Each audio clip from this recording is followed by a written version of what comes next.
ট্যানটানা! এই পটলির মধ্যে কী আছে বুঝতেই পারছো। অবশ্যই যারা চেনো বুঝে গেছো, হ্যাঁ, কচুর শাক নিয়ে আসা হয়েছে। আর এই বর্ষার মরশুমে কচুর শাক মানেই জানো ইলিশ মাছ। তো প্রথমেই কিন্তু খুব খুব খুব ভালো করে কচুর শাকগুলো ধুয়ে নিতে হবে। আর এই ইলিশ মাছের মাথা দিয়ে কচুর শাক হবে। আর যারা জানো তারা তো জানোই, এটি হচ্ছে গিয়ে পৃথিবীর সেরা সেরা খাবারের মধ্যে একটা অন্যরকম অন্যতম খাওয়া বলে আমার মনে হয়।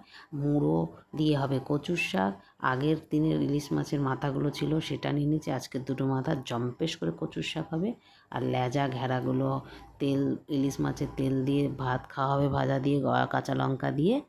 আর মেন মাছটার কী হবে বলো তো? মেন মাছটা দিয়ে আজকে হবে ইলিশ ভাপা। তো একে একে সব আসছি, ধৈর্য ধরে ভিডিওটা দেখো। তোমরা যারা কচুর শাক খেতে এখনও, আমার বান্ধবীরা খুব ভয় পায় যে কচুর শাকে গলা ধরবে, তাদের প্রথমে বলি কচুর শাকে কিন্তু গলা ধরে না। কেন, এখন কচু শাক চাষ করা হয়। না হলেও কচু শাক প্রথমেই খুব ভালো করে কচু শাকগুলো সেদ্ধ করে নেবে। আমি দেখো সমস্ত কচু শাক 2-3 বার ভালো করে ধুয়ে নিয়েছি। ধোয়ার সময় হালকা হাত একটু কুটকুটানি করলেও পরে কিন্তু কচু শাকে কোনো গলা ধরে না।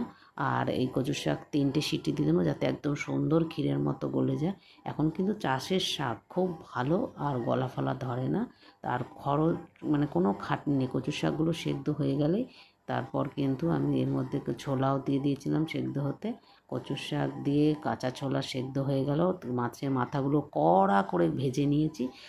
আর হচ্ছে গিয়ে কিচ্ছু না, শুধু কালো জিরে একটু বেশি করে আর অনেকটা কাঁচা লঙ্কা ফেলে তেলের মধ্যে দিয়ে দিলাম। তোমরা তোমাদের ঝাল মতো খাবে, কচুর শাক একটু ঝাল ঝাল মিষ্টি মিষ্টি ভালো লাগে। তারপর ওটা ভাজা হয়ে গেলেই, ভাজা ভাজা হয়ে আসলে কচুর শাকটা দিয়ে দেবে একদম ছোলা সেদ্ধ সমেত। তারপর কিচ্ছু না, নুন মিষ্টি হলুদ দিয়ে খুব ভালো করে নেড়ে নেড়ে নেড়ে মনে হবে যে কড়াই ধরে আসছে, তারপরেও যদি আরও 5-7 মিনিট নাড়তে পারো, যত শুকাবে তত টেস্ট।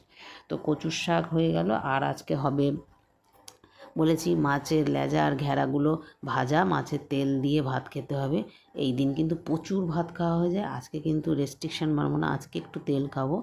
বছরের মধ্যে এক দুদিন এটা খেলে কোনো অসুবিধা হয় না। প্রথমেই কাঁটাগুলো আর শাকটা আলাদা করে রেখে দিচ্ছি যাতে ভাতের পাতে অসুবিধা না হয়, যে যার মন মতো কাঁটাগুলো। আর এই দেখো, এটা হচ্ছে ইলিশ ভাপা।